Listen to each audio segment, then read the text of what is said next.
Hello everybody, my self doctor Kuldeep Kaur.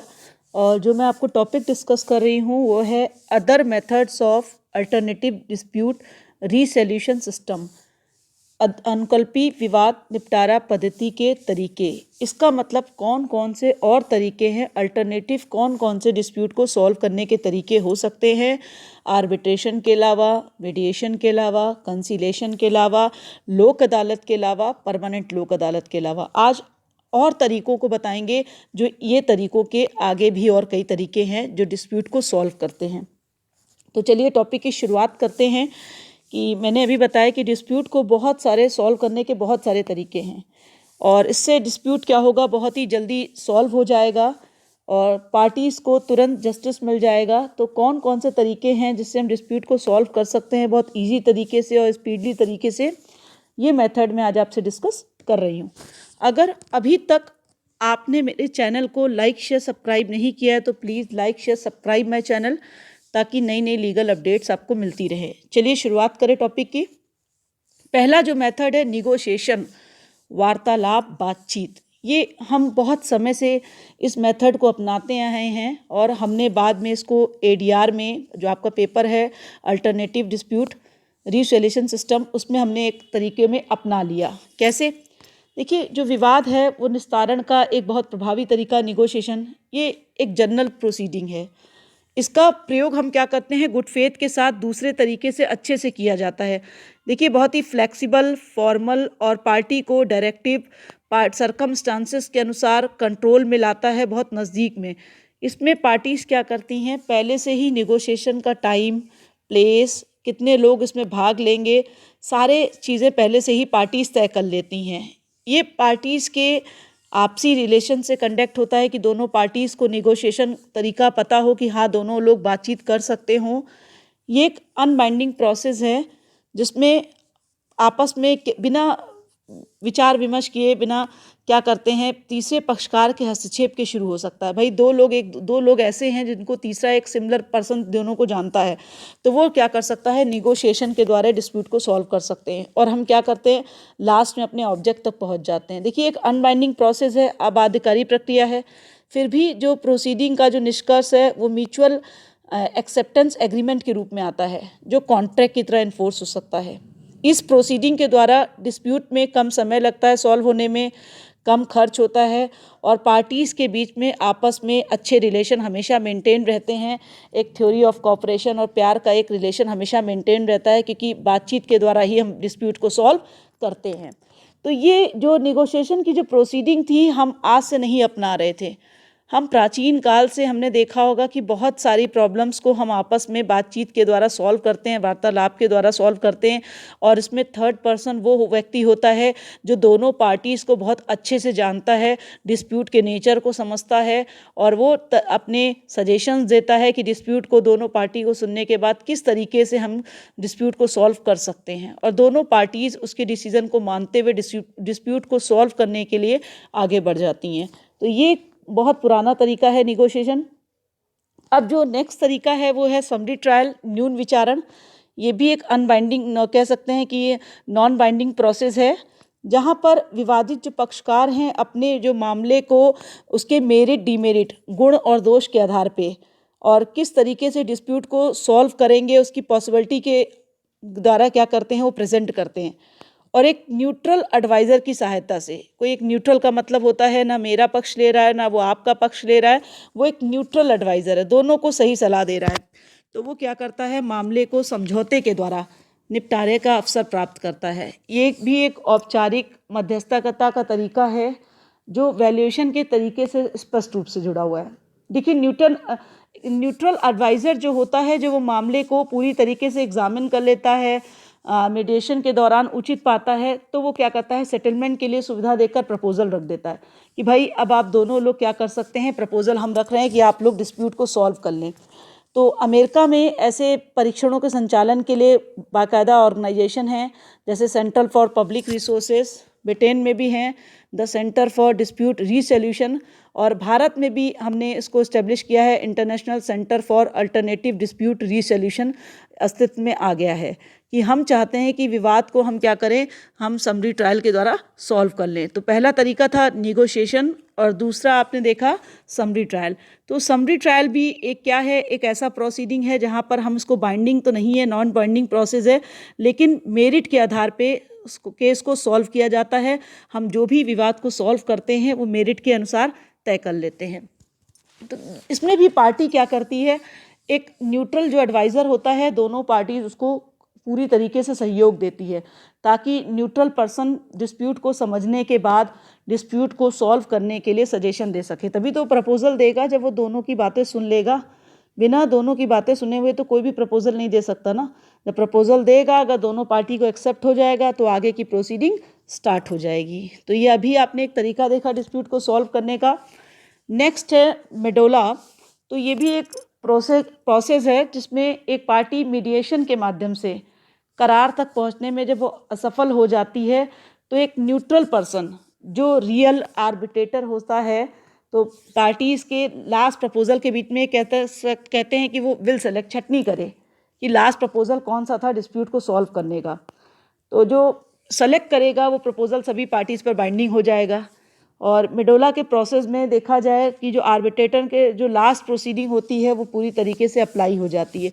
देखिए, मैं आपको मेडोला का प्रोसीडिंग बता दूं कि इसमें पार्टी तब मीडिएशन में जब वो फेल्ड होगी तभी वो न्यूट्रल पर्सन को सेलेक्ट करेगी जो आर्बिट्रेटर का काम करेगा, ये रियल आर्बिट्रेटर का काम करेगा। और यहाँ पर वो सेलेक्ट करता है कि डिस्प्यूट को सॉल्व करने के सारे जो प्रोसीडिंग फेल हुई हैं, तो लास्ट जो ऑप्शन रखा गया था वो क्यों फेल्ड हुआ, उनके कारणों को पता लगाएगा और तभी वो प्रपोजल वो बनाता है जो प्रपोजल पार्टीज़ पे बाइंडिंग होगा। और पूरी तरीके से फिर वो आर्बिट्रेशन के लास्ट चीज़ों को वो क्या करता है, पार्टीज़ पर अप्लाई कर देता है। तो मेडोला में भी हम क्या करते हैं कि आर्बिट्रेशन के लास्ट प्रपोजल में हम क्या करते हैं, मीडिएशन को अप्लाई करते हुए डिस्प्यूट को सॉल्व करते हैं। यहाँ पर जो मीडिएटर या आर्बिट्रेटर की जो भूमिका रोल को अपनाते हैं वो इंडिपेंडेंट होने चाहिए, फ्री होने चाहिए। जितने भी ये प्रोसीडिंग सॉल्व हो रही है डिस्प्यूट को, इन सब पर्सन्स में एक कॉमन क्वालिटी होती है कि फ्री हों, इंडिपेंडेंट हों और किसी भी पार्टी को फेवर ना लें, दोनों पार्टी को बराबर का मौका दें। नेचुरल जस्टिस के प्रिंसिपल को सभी फॉलो करेंगे। ये क्या होता है, इनडायरेक्टली रूप से ये चीज़ें अप्लाई है। तो नेक्स्ट जो मैं आपको बताऊंगी, मिड आर्ब। देखिए, यहाँ पर दो शब्दों से मिलके बना है मिड आर्ब। पहला वर्ड लिखा है मिड का मतलब होता है मीडिएशन और आर्ब का मतलब होता है आर्बिट्रेशन। तो मिड आर्ब, मीडिएशन, आर्बिट्रेशन, तो दोनों के आधे आधे शब्दों को लेकर ये बनाया गया वर्ड मिड आर्ब। इसका मतलब ये एक हाइब्रिड प्रोसीडिंग है। हाइब्रिड का मतलब होता है दो चीज़ों को मिलाकर जो तीसरी चीज़ आती है उसे हाइब्रिड प्रोसीडिंग कहते हैं। मीडिएशन और आर्बिट्रेशन को मिलाकर बनाया गया है। ये एक प्रक्रिया है जिसमें क्या करती हैं पार्टी की, आर्बिट्रेशन की पार्टी पहले से ही क्या करती हैं, दोनों पार्टी मीडिएशन और आर्बिट्रेशन, पहले मीडिएशन में जब वो फेल्ड हो जाती हैं तो आर्बिट्रेशन में जाती हैं, दोनों में फेल्ड हो जा रही, तो दोनों का हाइब्रिड तरीका है मिला जुला, जिसमें क्या करते हैं कि एक व्यक्ति जो दोनों के बीच में क्या करेगा, वो आर्बिट्रेटर के रूप में वो अपॉइंट होगा। अगर वो सफल नहीं हो पाता है कि मामले का फैसला कैसे हो, तो फिर से एक बार वो क्या करेगा कि एक पार्टी को जो खूबियों को भी जानता है, कमियों को भी जानता है, वो पूरी तरीके से क्या करेगा, मीडिएशन आर्बिट्रेशन को यूज़ करते हुए फैसला करेगा। और एक पक्षकार की खूबियाँ कमज़ोरियाँ खोज करते समय वो मतभेदों को अलग करेगा कि दोनों के बीच में डिस्प्यूट क्यों हुआ। जो आर्बिट्रेटर है यहाँ पर उसकी ड्यूटी हो जाएगी कि दोनों पार्टी की वीकनेस भी देखे और उसकी प्लस पॉइंट भी देखे और क्या डिस्प्यूट का रीज़न था और डिस्प्यूट के रीज़न क्यों हुआ। जब वो मीडिएशन में फेल्ड हुआ तब वो आर्बिट्रेटर की तरह काम करेगा। तो पहले वो मीडिएटर बनेगा, मीडिएटर की प्रोसीडिंग में जब वो असफल हो जाएगा तो वो आर्बिट्रेटर के रूप में काम करेगा। तो दोनों को मिलाकर जब वो प्रोसीडिंग करता है तो वो क्या कहलाती है, मेडोला। मेडोला में आपने देखा था वो अलग चीज़ थी, ये बिल्कुल अलग चीज़ हो गई। ये क्या बन गई, मिड आर्ब बन गई। मेडोला से अलग बन गई मिड आर्ब, क्योंकि मेडोला में वहाँ केवल मीडिएशन था और यहाँ पर क्या है, आर्बिट्रेशन है। तो पहले मीडिएशन में फेल्ड हुए, फिर हमने आर्बिट्रेशन को अपनाया। तो ये पूरा तरीका आपका सॉल्व हो गया डिस्प्यूट को सॉल्व करने का।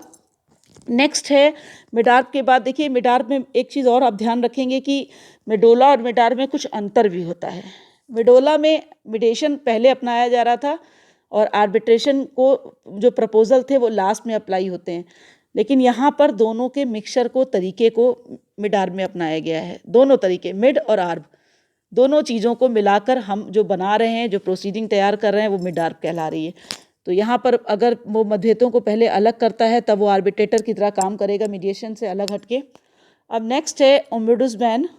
तो ओम्बुड्समैन पद्धति का विकास देखिए नागरिक और उपभोक्ताओं के परिवादों, कंप्लेंट्स जो कि लोक उपक्रम या औद्योगिक ख्याति के विरुद्ध शिकायतों से संरक्षण के लिए विकसित हुए। तो ये कंज्यूमर के लिए आए कि इंडस्ट्रियल कुछ डिस्प्यूट हो रहे थे, तो उन सब के लिए क्या हुआ कि भाई कंज्यूमर को कैसे राहत दी जाए। तो उसके लिए ओम्बुड्समैन पद्धति का विकास हुआ कि जो एग्री पार्टी है उसको त्वरित रेमेडीज़ मिल जाए। तो इसकी स्थापना कंप्लेन के हुई कि एक ऐसा ट्रिब्यूनल इस्टेब्लिश किया जाए जो कहते हैं कि वो ओम्बुड्समैन की तरह काम करे। तो इनका काम समानता क्या होता है, फैक्ट को सर्च करना, डिसीजन करना और कभी कभी इंक्वायरी भी करना।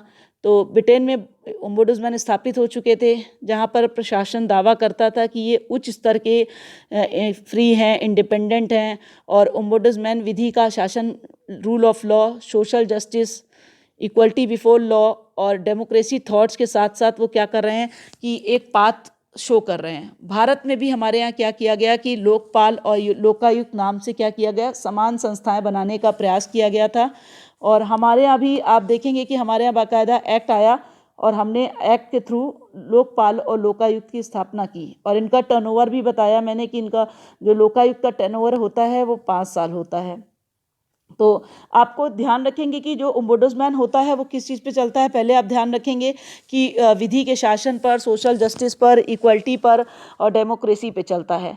स्पीडी जस्टिस इसका मेन ऑब्जेक्ट होता है। और यहाँ पर हमने बताया कि भारत में भी जब लोकपाल और लोकायुक्त आया तो केंद्रीय स्तर पर लोकपाल और राज्य स्तर पर लोकायुक्त संस्थाओं की स्थापना के लिए एक एक्ट पास किया गया। तो जो सेंट्रल लेवल पे था वो लोकपाल था, जो राज्य स्तर पे था वो लोकायुक्त था। तो 2013 अधिनियम पास हुआ जो कहते हैं कि लोकपाल और लोकायुक्त अधिनियम 2013 आया जो 14 में पारित हो गया था और इसे 1 जनवरी 2014 को महामहिम राष्ट्रपति की स्वीकृति प्राप्त हो गई थी। और लोकायुक्त का मतलब होता है लोक प्लस आयुक्त, लोक प्लस आयुक्त। और भारत के राज्यों द्वारा गठित भ्रष्टाचार रोधी संस्था है। और इसका गठन कैसे हुआ है, स्वीडन देशों में प्रचलित ओम्बुड्समैन की तर्ज पर किया गया। और लोकायुक्त का कार्यकाल कितना रखा गया, 5 वर्ष रखा गया। तो आप देखेंगे कि मैंने जितनी चीज़ें आपको बताई सब डिस्प्यूट को सॉल्व करने के मैंने अलग अलग तरीके बताए। कौन कौन से थे, फिर से एक बार रिवीजन। वार्तालाप, निगोशिएशन मतलब बातचीत के द्वारा डिस्प्यूट को सॉल्व करें एक लाइन में। समरी ट्रायल का मतलब होता है एक निष्कर्ष निकाल लें और उस डिसीजन को फॉलो करवाया जाए। उसके लिए हमने कई संस्थाएं बनाई, जैसे बताया था मैंने कि आपको ब्रिटेन का बताया था, अमेरिका का बताया था, इंडिया में भी बताया। मिडोला का मतलब होता है कि जब मीडिएशन तक हम क्या होते हैं, फेल्ड हो जाते हैं, तब एक न्यूट्रल पर्सन आता है जो आर्बिट्रेटर होता है और वो लास्ट प्रपोजल में से सेलेक्ट करता है कि किस तरीके से डिस्प्यूट को सॉल्व करेंगे। उसके बाद जो मैंने आपको बताया मिडार्ब, मिडार्ब होता है कि दोनों का मिक्सचर होता है, मीडिएशन और आर्बिट्रेशन दोनों का मिक्सचर है। और ओम्बुड्समैन जिसे हम उपभोक्ता होने के नाते शिकायत कर पाएंगे। लोकपाल और लोकायुक्त दोनों लोग हैं। केंद्र स्तर पे भी बताया और राज्य स्तर पे भी बताया। उनका लोकायुक्त कार्यकाल भी बताया कि 5 साल होता है। तो ये डिस्प्यूट को सारे सॉल्व करने के तरीके हैं कि किस तरीके से डिस्प्यूट सॉल्व किया जाएगा। अगर आपको मेरा चैनल पसंद आता है तो please like, share, subscribe my channel. Thank you.